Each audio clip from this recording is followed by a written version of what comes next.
讲到咱的台湾队，甲这美国队拍败，那球员连这球迷观众，大家是拢真欢喜。队长陈吉宪和这球击着卡，第5局的时阵，伊是提早退场，接受治疗了后，伊就表示讲，球员感觉真正，那准备当明仔载是想要上场比赛，延续着这款的气势，继续摕到胜利。替台湾选手来集气，要拍败美国，当家具当外口的台湾人有够多，连日本的民众拢加入，家己做台湾上勇的步调。我们是从澎湖过来，我们本来来京都赏枫，我们刚刚新干线杀過來的。台湾が大好きな方です。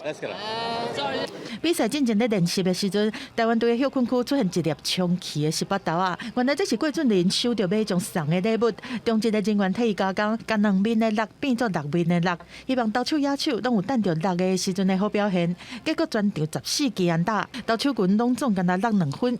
没有特别想的，因为昨天的阴霾，然后再影响到今天比赛这样，想要证明自己不是没有那么糟糕。一颗一颗投嘛，一颗一颗来这样。因为家政学长也有跟我讲，一个一个来这样。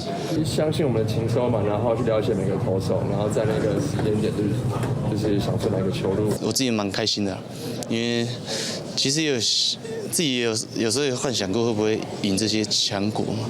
对，那我们今天大家我们做到了，所以我觉得今天真的是就像教练他们说的，我们写了一篇新的故事，然后新的开始。8比2大赢美国，不过等个现复球牵着卡，第5局提前退场，赛后简单治疗，嘛是有真正的感觉。主要是看明天啊，那明天如果还 OK 的话，当然就是我一定会想下场。那今天看到大家表现这么好，我真的很感动啊！就是在场下看也会觉得很激动。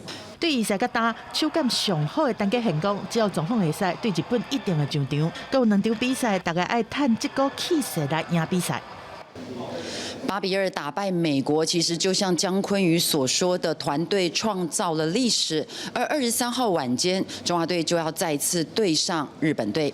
以上是公视记者林小慧、沈志明在东京巨蛋的采访报道。